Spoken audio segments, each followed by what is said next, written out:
Pýtam vás na tejto tlačovke, poprosím oboch trénerov krátke zhodnotenie zápasu, najprv pána trénera hostí. Tak myslím, že zápas sme začali zle.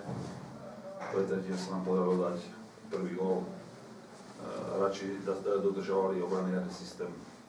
Takže z tohto pohľadu prvá tretina bola z našej strany.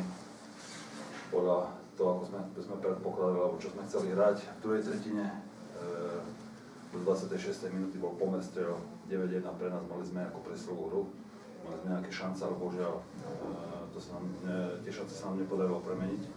A potom vlastne po dvoch hrubých individuálnych chybách super sa dostal do vedenia 2-1 v priebehu 30 sekúnd a tým pádom sa dostal na koňa.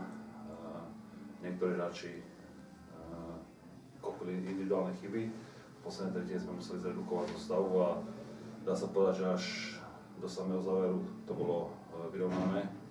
V úvode tretej tretiny sa nám podarilo znižiť na 3-2, ale potom bohužiaľ z nepochopiteľných dôvodov sme sa zosypali ako Dobčevská rada a vlastne v závere to už hráči vypustili. Pán Tomko? Tak ja musím povedať, že nástup do zápasu z obidvoch mužstiev bol dobrý. Jazdilo sa, korčulovalo sa, hralo sa hore-dole. My z našej strany sme si vytvorili viacero čistých príležitostí, kedy sme mali aj samostatné nájazdy, ale nevedeli sme ich premeniť, alebo nepremenili sme ich. Následne nás super potrestal, dostali sme gól, po prvej tretine sme si povedali, čo máme zlepšiť, išli sme do vedenia 3-1. Trošku prevzali sme tam aj aktivitu, potom ako Jožko hovorí, po tej presilovke sme zvýšili výkon, začali sme lepšie kombinovať.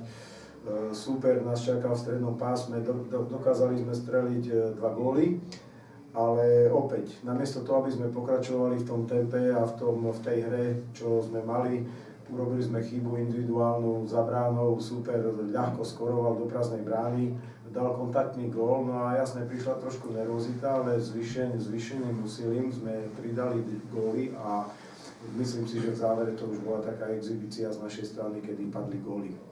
Musím povedať, že výsledok 7-2 je pre Spisku krutý, pretože ten zápas nebol tak, že by Spiska Nová Ves nehrala, lebo ten výsledok je o 5 gólov, ale to len našou zásluhou v závere. Čiže ten výsledok je príliš krutý pre Spisku Novú Ves, no ale my sme radi, že 3 body ostali doma. Museli sme nastúpiť na 3 pätorky, pretože máme chorých, zranených hráčov, ktorí nás to trápi už dlhšiu dobu.